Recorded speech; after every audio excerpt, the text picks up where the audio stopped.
We are going back to Pakistan. जिंदगी के कुछ खूबसूरत पलों में से भाई ये एक पल है जब आप पाकिस्तान जा रहे होते हो।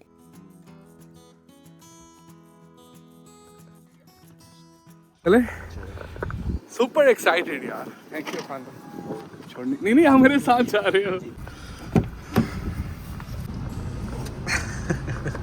दिसंबर के महीने में ना यार मोस्टली लोग इधर उधर निकल जाते हैं ज़रा हॉलीडेज़ के ऊपर, या फिर अपनी फैमिली अपने रिलेटिव से मिलने दूसरे शहर चले जाते हैं। इसलिए जो बड़े बड़े शहर होते हैं जैसे ये मेलबर्न है, आपको सूना सूना दिखाई देता है।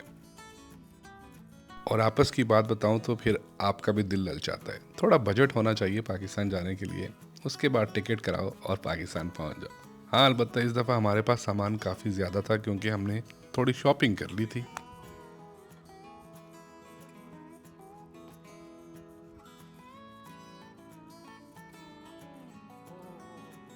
और अब आप एयरपोर्ट पे रश चेक करो यार, कितने लोग हैं यार। और सोचो एयरलाइंस कितनी बिजी होंगी। बड़ी मुश्किल से हमें श्रीलंकन एयरलाइन की टिकट मिली जो हमारे बजट में आती थी।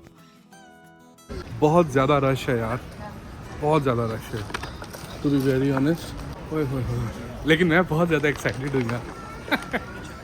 बस भाई, अभी ये जो हंसी है, ये जो खुशी है, ये चंद घंटों की मेहमान है। इसके बाद देखना हमारे साथ होता क्या। श्रीलंकन एयरलाइन ने हमारे साथ कुछ अच्छा नहीं किया। पहले भी मैं श्रीलंकन एयरलाइन पे गया था, लेकिन इनकी सर्विसेज कोई इतनी अच्छी नहीं थी।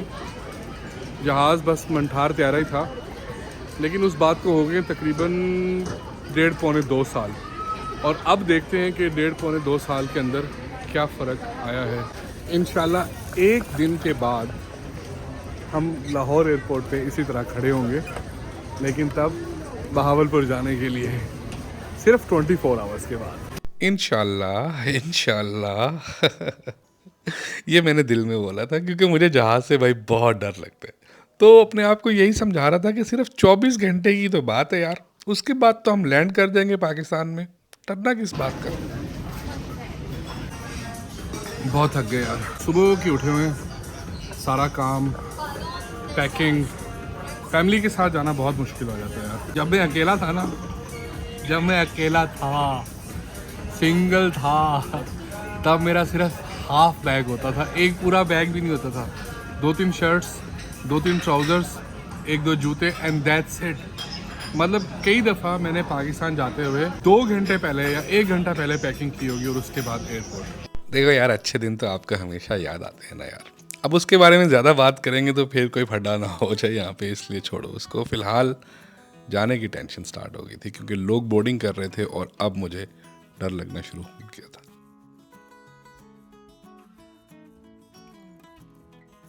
पता नहीं यार वो कौन सी मनहूस कड़ी थी जब मैंने YouTube पे बैठ के सारी फ्लाइट्स वाली और प्लेन्स वाली वीडियोस देखी थी। तब से लेके आज तक मेरे दिल में ना एक खौफ बैठ गया है और वो खौफ जाता ही नहीं है, चाहे मैं कुछ भी कर लूँ, कुछ भी सोच लूँ। लो भाई, जहाज अब उड़ने के लिए तैयार है रनवे पे और आहिस्ता आहिस्ता चलना शुरू हो गया। मुझे जो कुछ याद था मैंने सब पढ़ के फूंक दिए और उसके बाद अल्लाह ताला के ऊपर छोड़ दिए। ये जो मोमेंट होते हैं ना, ये वाला, जब जहाज फुल स्पीड से भाग रहा होता है और टेक ऑफ कर रहा होता है, ओए ओए ओए, ना पूछो यार। इस वक्त भाई बहुत बुरी हालत होती है। कुछ लोगों को लग रहा होगा कि शायद ये ड्रामा है, लेकिन हकीकत में यार जो लोग डरते हैं ना, जिनको फोबिया है, उनसे पूछिएगा कभी कि उनकी क्या हालत होती है। हालांकि कुछ देर की ही बात होती है, उसके बाद सब कुछ नॉर्मल हो ही जाता है।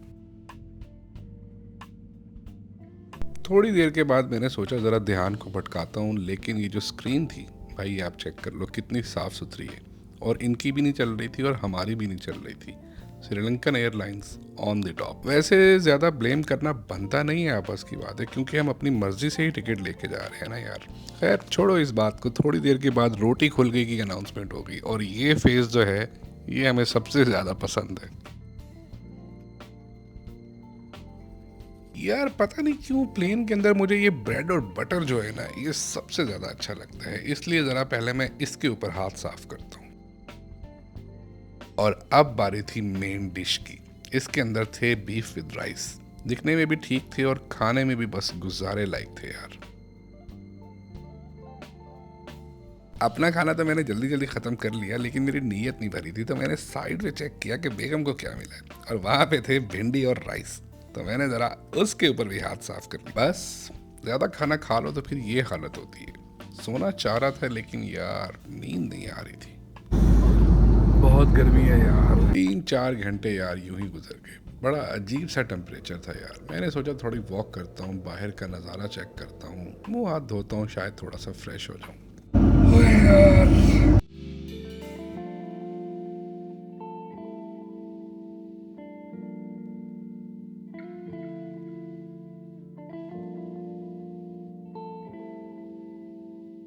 आपस की बात है यार, ये सिर्फ टैक्टिक्स होते हैं वक्त गुजारने के लिए। मैं तो उन लोगों में से हूँ जो घंटे भी गिनते हैं, मिनट भी गिनता है और सेकंड्स भी गिनता है कि इतने हजार सेकंड्स रह गए हैं पहुँचने के लिए। और जाहिर है यार, जब इतना सोचोगे, इतना जहन लड़ाओगे तो फिर दोबारा भूख तो लगेगी ना।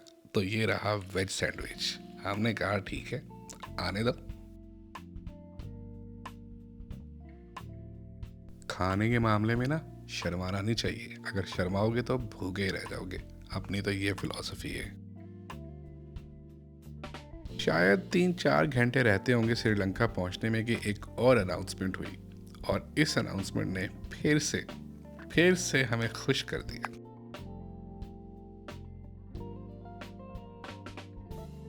शाम तकरीबन 5:30 बजे हम मेलबर्न से निकले थे और 10:30 बजे श्रीलंका के टाइम के मुताबिक हमने पहुंचना था। और अभी 3 घंटे बाकी हैं, तो इसका मतलब ये हुआ कि ये डिनर है।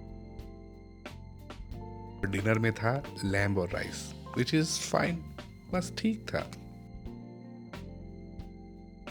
चाय बहुत ज़रूरी है यार। इतने लंबे सफ़र में आप थक जाते हो, तो चाय जो है वो आपकी थकावट उतारती है। खैर, चाय पीते पीते और बाकी सोचते सोचते हम तकरीबन श्रीलंका पहुंच ही गए। लैंडिंग, ये भी कोई इतना अच्छा मोमेंट नहीं होता। टेक ऑफ और लैंडिंग भाई बहुत क्रूशियल मोमेंट्स होते हैं प्लेन के। कुछ इसी तरह का सुना है मैंने इन डॉक्यूमेंट्रीज के अंदर।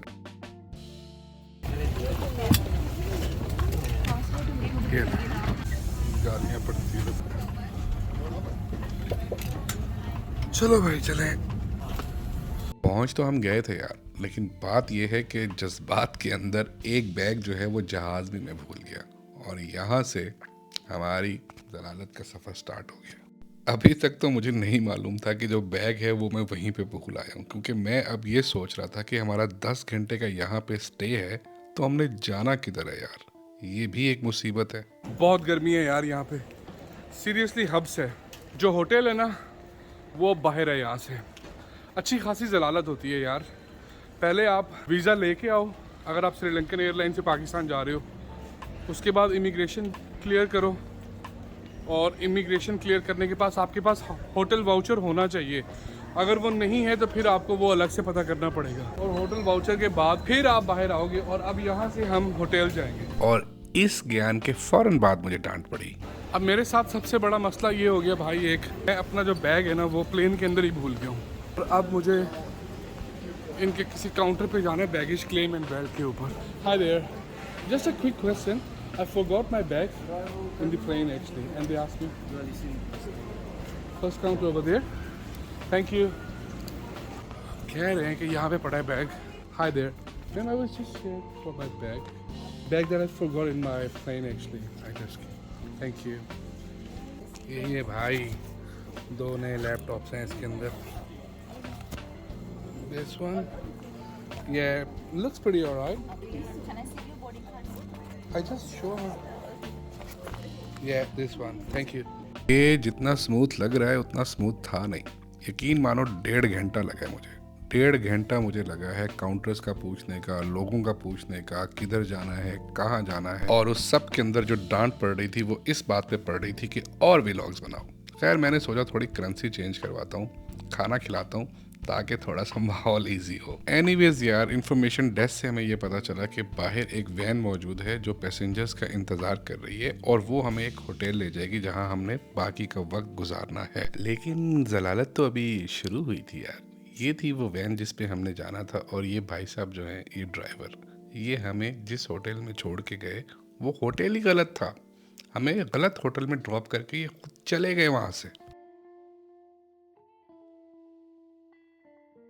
सोचो आपका 10 घंटे का स्टे हो, 2.5-3 घंटे आपके एयरपोर्ट पे निकल जाएं, आधे घंटे के बाद वैन आए और सुबह दोबारा आपने 3 घंटे पहले एयरपोर्ट पे आना हो अपनी नेक्स्ट फ्लाइट के लिए, और फिर आप गलत होटल में आ जाओ और वहाँ से कोई आपको कहे कि अब आपको किसी और होटल जाना है और हो आप फैमिली के साथ, तो ये इतना अच्छा होटल जो है ये भी आपको अच्छा नहीं लगेगा। क्योंकि हम रेस्ट करने ही लगे थे कि हमें एक फ़ोन कॉल आई, उन्होंने कहा कि भाई सामान उठाओ और यहाँ से चलते हुए बनो, क्योंकि बाहर वैन दोबारा से तुम्हारा इंतज़ार कर रही है। गुस्सा भी बहुत आया, लड़ाई भी बहुत की, लेकिन जाने के अलावा हमारे पास और कोई चारा नहीं था। अब तकरीबन 2-2.5 घंटे बचे हैं रेस्ट के लिए, क्योंकि जाने में भी तो टाइम लगेगा और हमारी जो हालत है वो आप लोगों के सामने है।